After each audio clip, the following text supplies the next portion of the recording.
Hello everyone, this is Julian from Kanen Coffee, and today we have a Eureka Mignon Specialita with us in the shop.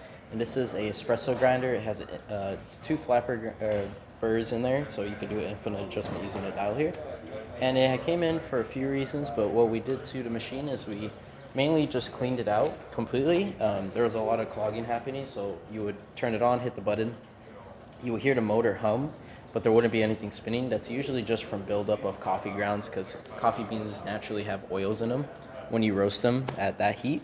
And so what we did is all we did was went in there, took the complete lid off, took the upper burr upper burr carrier apart, cleaned the inside until it was nice and dry, and then replaced both of the flat burrs in there. So you do have two brand new burrs. And so just to test, we have a little bit of coffee in there. We're just gonna run it. Now I got it at pretty fine. You probably don't need it this fine. You could dial back, of course, but I'm just really here testing the burrs and what they can do. And this is super, super fine coffee. And of course you could dial back to your machine. I just do that for demonstration.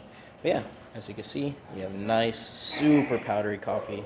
This is more like powdered sugar than anything.